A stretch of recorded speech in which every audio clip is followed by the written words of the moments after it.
Good afternoon. I think we need some energy in this room. I don't know if anybody wants to go up and do some exercises, jumping jacks. I think I'm one of the last two people standing between you and lunch, which is a terrible idea. Especially with a fairly challenging, difficult topic.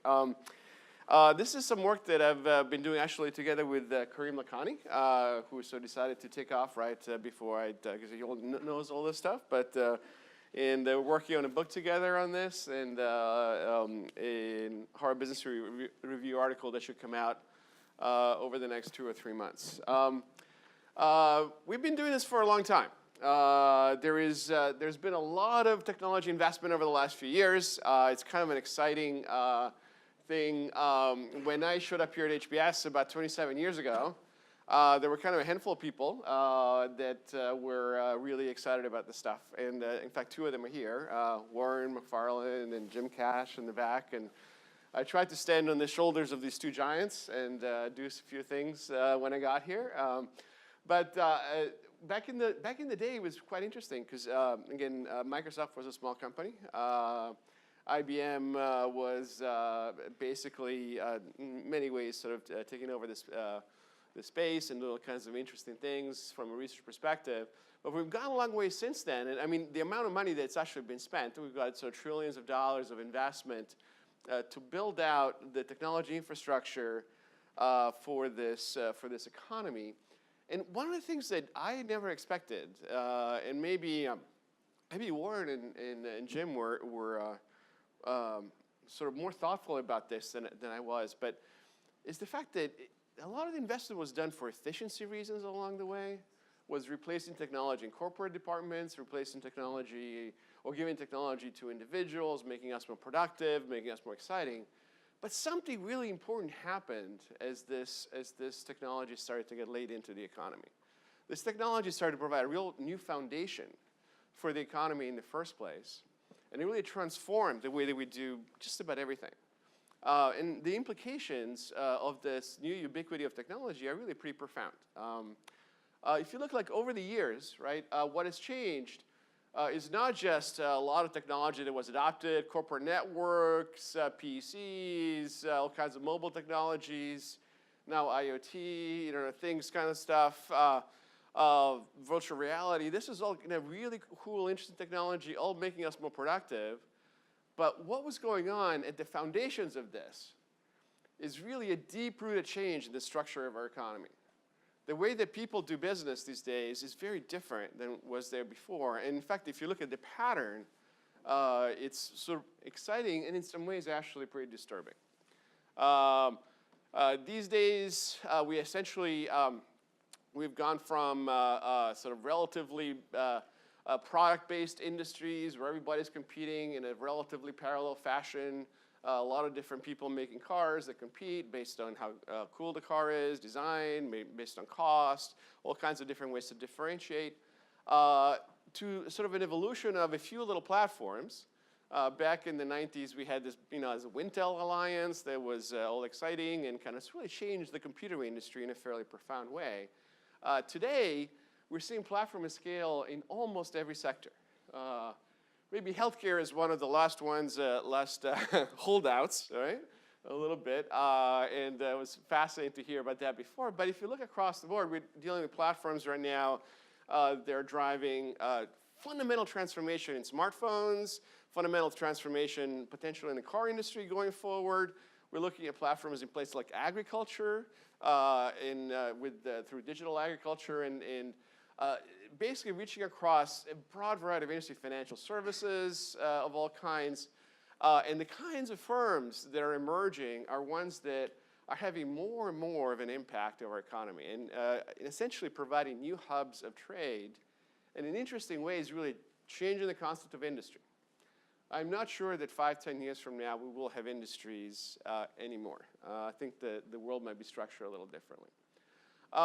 One of the sort of more obvious implications of this is that despite that we have a lot of work to do in AI, there's still a fair amount of dislocation at our economic level just in terms of the kinds of jobs that have been created. This is a very fundamental impact, and we've seen this in political debates and economic debates across the board over the last few years, where essentially all the sort of job growth has been related to the knowledge worker category that has, in some ways, opened up a fairly big gap in the middle class, if you like, and it's one of those profound things that are really influencing the way that our political system is working and our social systems are working these days, with a pretty significant digital divide across workers, even just in the US economy alone.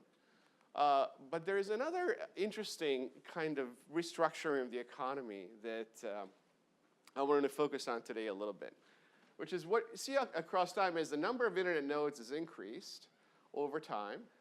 What we're seeing is that the kind of firms that are linked together by technology has evolved in quite an interesting way, right? So back in the old days, sort of the computer industry was essentially fairly well localized across a small number of players. You had people like IBM, again, quite dominant. You had Microsoft emerging, Intel, and so on. You had a bunch of developers, ISVs, that were developing applications. And a small little ecosystem around there, you can think of it as a small little network in the economy at that point. As all this investment started to build out the infrastructure of our economy, the structure started to really change. And all of a sudden, you start having networks within individual industries, right? Then gradually, the networks are starting to connect across industries. And then as the technology becomes more and more ubiquitous, these networks are sort of taking over in how sort of the trading is done. Now, what I've done here is sort of try to scale the valuations of the companies, right, with the size of the actual individual sort of branding logos, right? So as we go over time, you got for some tiny little things down here in Microsoft, actually pretty small. And I remember having an argument with some faculty about whether Microsoft would ever be worth more than General Motors, and essentially being thrown out of somebody's office on that one. Over time, you can see the emergence of these organizations to the point that now there is basically 5 firms, right, 5 hub firms, if you like, that really are cutting across different segments of the economy, whose value is 20% of all the global 1,000, right? So 20% of the global 1,000, 70% of the global 10 is embedded in 5 firms. Now you combine some of the stuff that Ben was talking about earlier, I get a little worried about things, but and it's an interesting sort of restructuring of the economy where we see that people are really starting to behave in different ways, and an enormous amount of trade, right, is being controlled by a relatively small number of players, right? So I think that if you fast forward a couple of years, not very long, I would say that 50% of enterprise transactions are going to go through Amazon Web Services, and about 50% of enterprise transactions or more are going to go through Google's Android on the client side, right? So just kind of think about this and sort of the implications for all of us as economic actors. So why is this going on? There's an element of this which is kind of pretty basic, but pretty profound, I think. And it's sort of the combination of sort of really 2 different types of business models essentially competing against each other. Traditional industries, whether it's automotive or healthcare or phones or what have you, typically have some sort of diminishing returns to scale, right?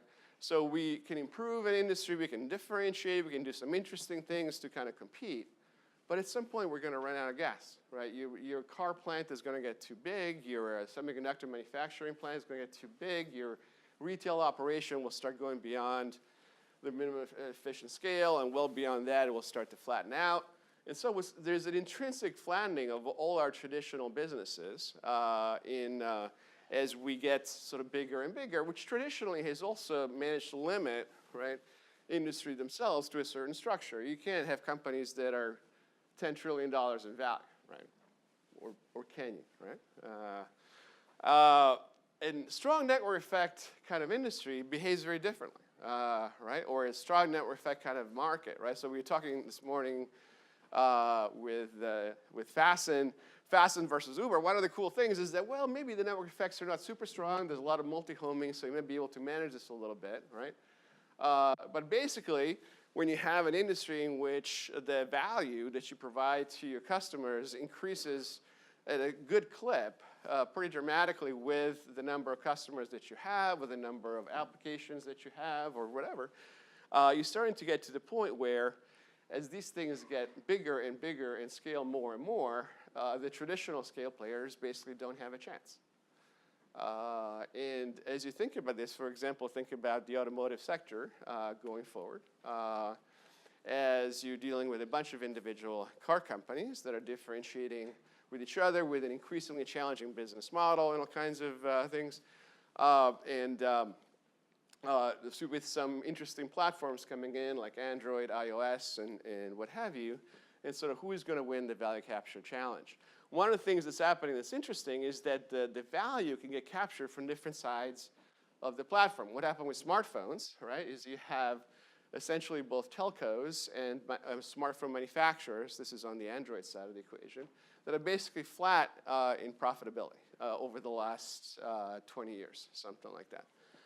Whereas on the other hand, if you actually look at the other side of the platform, on the ad platform side, and look at the profits that are being extracted by friends at Alphabet, this is sort of right now increasing at a rate of roughly 20% a year, right? So you have a migration of value from one side of the platform to the other. And it's true that lots of value is being created, the pie is increasing and it's bigger, but a lot of it is being sucked out on a side that's problematic for us society. And this is just super quick.